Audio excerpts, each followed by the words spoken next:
तुझे मीठा बोलना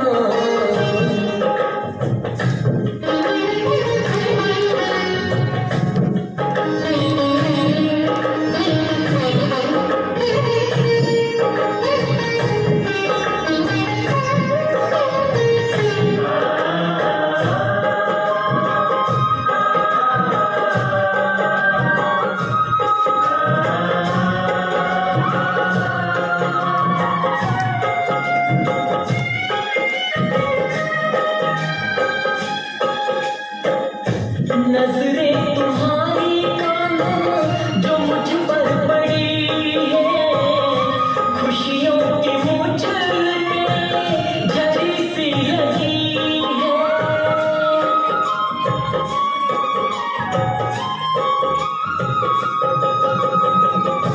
नजरें तुम्हारी काना जो मुझ पर पड़ी है, खुशियों की मुझ झड़ी सी लगी है। किसने सिखाया हाय, किसने सिखाया आँखों में खेलना, किसने सिखाया आँखों में खेलना।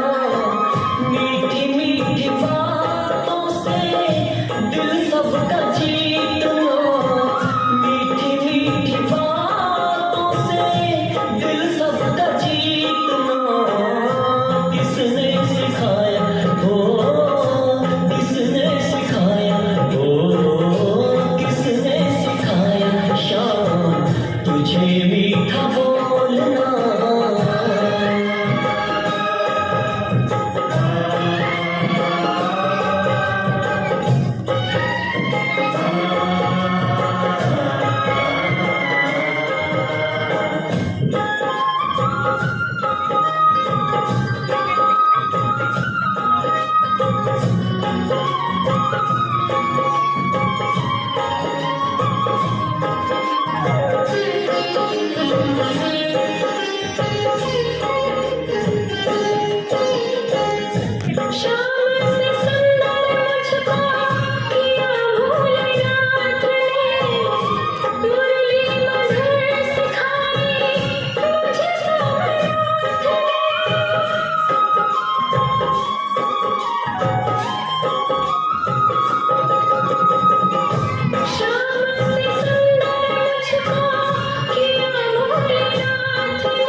मीठी मीठी बातों से दिल सबका जीतना, मीठी मीठी बातों से दिल सबका जीतना। किसने सिखाया किसने सिखाया मैंने सिखाया मुझे मीठा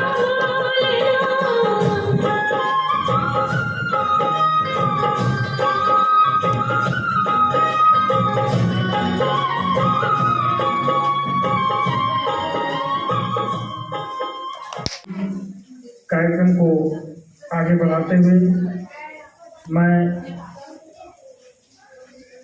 15 ब्रांच की केंद्र संचालिका राजयोगी ब्रह्मा कुमारी सीमा दीदी से आग्रह करता हूं कि इस जन्माष्टमी के उपलक्ष्य में अपना शुभ संदेश हमारे बीच रखेंगी। सीमा दीदी जी।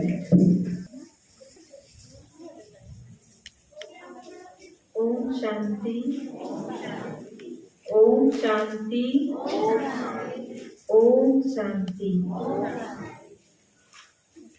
तो सबसे पहले मंच पर इतने महान आत्माओं का मैं दिल से स्वागत करती हूँ और आप सब इस कार्यक्रम को बड़े प्यार से आनंद ले रहे हैं।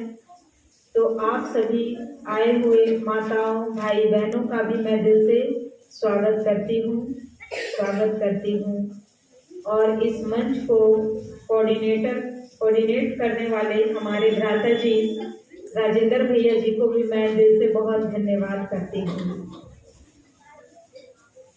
आज सभी को पता है जन्माष्टमी श्री कृष्ण जी का जन्म उत्सव का दिन है। इस पावन अवसर पर मैं सभी को पुनः दिल से मुबारक देती हूँ। सभी को जन्माष्टमी की हार्दिक अभिनंदन। मुबारक हो, मुबारक हो, मुबारक हो। तो जन्माष्टमी के त्यौहार सभी मनाने यहाँ पर एकत्रित हुए हैं और आज आप देखेंगे भारत में चारों तरफ इस उत्सव का चारों तरफ उल्लास है, उमंग है, उत्साह है। सभी बड़े उमंग उत्साह से इस त्यौहार को मना रहे हैं और आप देखेंगे कि इसको विभिन्न तरह से मनाते हैं। जैसे माताएं लड्डू गोपाल के रूप में विशेष प्यार से आज झूले झुलाती हैं। भाई जो होते हैं वो लोग ऊंचे ऊंचे स्थानों में मटकी को रखकर आज के दिन फोड़ते हैं और श्री कृष्ण के कई जगह तो श्री कृष्ण के विभिन्न चरित्रों का झांकी भी तैयार किया जाता है और उनके जन्म के बारे में आप लौकिक रीति से जानते ही होंगे। एक तरफ कहा जाता है कि उनका जन्म कारागार में हुआ था। अभी अभी सुने, 7 तालों के अंदर कारागार में बंद थे। एक ये कहानी है और एक है कि सागर में पीपल के पत्ते में श्री कृष्ण अंगूठा चूसते हुए आए। अब 2 तरह की बातें हैं तो दोनों तरह का जन्म तो एक साथ नहीं हो सकता है, तो दोनों का अलग अलग अपने समय पर रहस्य है। जैसे 7 तालों के अंदर कारागार में जो दिखाते हैं और दिखाते हैं उनका जन्म रात्रि के समय हुआ। तो इसका भावार्थ है कि जब इस सृष्टि में चारों ओर पापाचार दुराचार चरम सीमा पर बढ़ जाता है, तब ऐसे समय पर निराकार परम पिता परमात्मा इस धराधाम में इस सृष्टि पर अवतरित होते हैं और श्री कृष्ण के 84वें अंतिम जन्म में उनके तन में प्रवेश होकर जब वो समय चलता है जिसको कहते हैं संगम युग, उस समय परमात्मा आकर इस सृष्टि में श्री कृष्ण की आत्मा को ज्ञान देते हैं। ये वही घोर कलयुग के अंत का समय है जब चारों ओर पाप चरम सीमा पर है और परमात्मा ये बताते हैं कि जल्द ही अब इस पतित पुरानी भ्रष्टाचारी दुनिया का परिवर्तन हो, सतयुगी नई दुनिया आने वाली है। तो दिखाते हैं कि श्री कृष्ण के माता पिता का नाम भी सबको याद ही होगा। किनको किनको याद है? सबको याद है। क्या नाम था? अभी लोग बताइए। माता का नाम जन्म देने वाली जो है देवकी और पिता का नाम वासुदेव। इसके भी रहस्य को समझेंगे।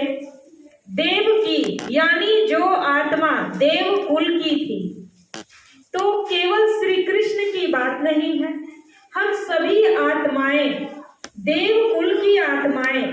केवल श्री कृष्ण अकेला सतयुग में राज्य नहीं करेंगे, उनके साथ हम सभी जो यहाँ बैठे हुए भगवान के बच्चे देव कुल की आत्माएं हैं, वो भी श्री कृष्ण के राज्य में राज्य करेंगे। और श्री कृष्ण जी को जो दिखाया हुआ है कि पीपल के पत्ते में अंगूठा चूसता हुआ आए, सागर में तैरता हुआ, तो ज्ञान सागर परमात्मा इस समय हमें जो ज्ञान देते हैं और बहुत सहज रीति से देते हैं। श्री कृष्ण का जन्म भी पवित्र जन्म माना जाता है, इसलिए उनको पीपल के पत्ते पर एकदम तैरता हुआ हल्के रूप में दिखाया है। आज किसी बच्चे का जन्म होता है तो जन्म के उपरांत बच्चा जन्मते ही रोता है या हंसता है? रोता है। अगर कोई बच्चा जन्मते रोए तो उसको नॉर्मल मानते हैं या एबनॉर्मल मानते हैं? नॉर्मल नहीं मानते हैं, बोलते हैं कुछ गड़बड़ है। बच्चा को चींटी काटो, मारो, पर इसको रुलाओ, तब नॉर्मल। क्योंकि कलयुग में जो भी बच्चा जन्म लेते हैं, रोता हुआ जन्म ले तो उसको अच्छा मानते हैं, लेकिन सतयुग में जो भी बच्चा जन्म लेता है हंसता हुआ जन्म, तो श्री कृष्ण जी भी जन्म लेते हैं सतयुग में हंसता हुआ। कहते हैं चारों ओर उनके जन्म होते के साथ चारों ओर रोशनी फैल जाती है। तो जब इस सृष्टि पर श्री कृष्ण का जन्म होता है, भारत में जन्म होता है श्री कृष्ण का, तो उस समय भारत का जो शेप होता है, आकृति होती है, वो पीपल के पत्ते की तरह ही होती है। अभी भी आप देखेंगे कि भारत का जो नीचे वाला भाग है वो पीपल के पत्ते जैसा ही है। तो वास्तव में ये भारत में श्री कृष्ण का जब राज था तो यही भारत स्वर्ग था। हम जो भी भगवान की अभी पढ़ाई पढ़ रहे हैं, वही देव कुल की आत्माएं सभी उस राज्य में थे। कौन कौन उस राज्य में जाना चाहेंगे? सब जाना चाहेंगे? सबका हाथ लंबा लंबा खड़ा हुआ। आप सबको बहुत बहुत शुभकामनाएं है मेरी तरफ से कि आप सभी लोग जाएं, और अवश्य जो यहाँ पहुंचे हुए हैं वो अवश्य जाएंगे, क्योंकि भगवान हमें ज्ञान मुरलियों में कहते हैं जिन्होंने एक बूंद भी ये परमात्मा का ज्ञान सुना है वो स्वर्ग में जरूर आएंगे। तो बजाइए ताली, जाएंगे ना? तो ऐसे भी उनके पिताजी का नाम क्या है? वासुदेव। तो ये भारत पूरा वसुदेव कुटुंब एक परिवार होगा। आपस में हम सभी लोग एक परिवार की तरह रहेंगे। कभी किसी के मन में किसी के प्रति वैर भावना, मनमुटाव नहीं होगा। कहते हैं श्री कृष्ण के राज में हर बालक कृष्ण होगा और हर बाला राधे होगी। तो ऐसी दुनिया आने वाली है जिसकी आज हम सब झांकियां सामने देख रहे हैं। अब झांकी देखते देखते अपने अंदर भी झांक लेना है कि हम सतयुग में जाने लायक बने तो बने कैसे। इसके लिए आपको ब्रह्मा कुमारी संस्था में हमारे यहाँ राजयोग शिविर कराया जाता है 7 डेज का। आप सभी यहाँ आया करेंगे, आप सभी ज्ञान सुना करेंगे। बहुत सहज ज्ञान है।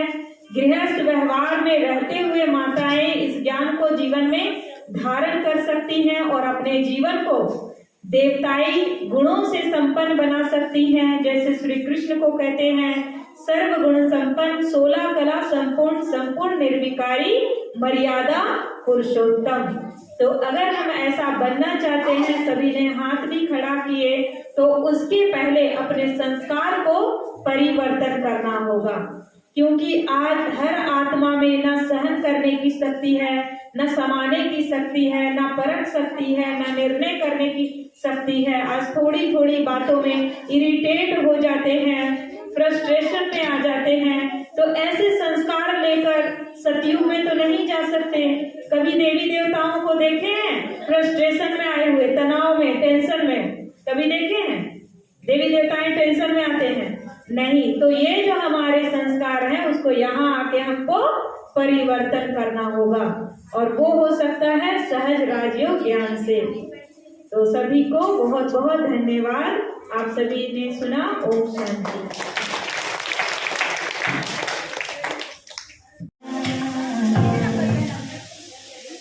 तब तक हम कार्यक्रम को आगे बढ़ाएंगे, और अभी हम 2 शब्द रखने के लिए हमारे बीच दुखराम भैया जी हैं। ओम शांति, ओम शांति, ओम शांति। हम सब बाबा के पीछे बैठे तला तला संपन्न दिव्य गुणधारी बनने वाले एक कृष्ण की बात नहीं है, हम सब भी कृष्ण के समान ही हैं, लेकिन हम बाबा के बच्चे इस जन्मोत्सव को, उसके राज को जानते हुए मनाते हैं, क्योंकि बाबा ने बताया है अनेक बार मूवियों में, जब परमात्मा इस सृष्टि पर आते हैं, उनका आधार लेते हैं, उनकी आत्मा, वो आत्मा सदा सदा संपूर्ण नीति की आदमी मर्यादा पुरुषोत्तम बनती है और पहला जन्म लेती है। आत्मा इस धरा पर आकर के जो ज्ञान की वर्षा करती है, जो कृष्ण के सदा सदा संपन्न बनते हैं, उसके 8 जन्म सज्जों में लेते हैं। 150 8 का कितना हुआ? 8 150 साल की आयु होती है। 8 12 12.5 साल की तजुर्ब होती है, 8 जन्म होता है। उसी की यादगारी में कृष्ण जन्माष्टमी का त्यौहार हम लोग मनाते हैं, और हम आत्माएं भी उसके समान बनने के लिए पुरुषार्थ कर रहे हैं।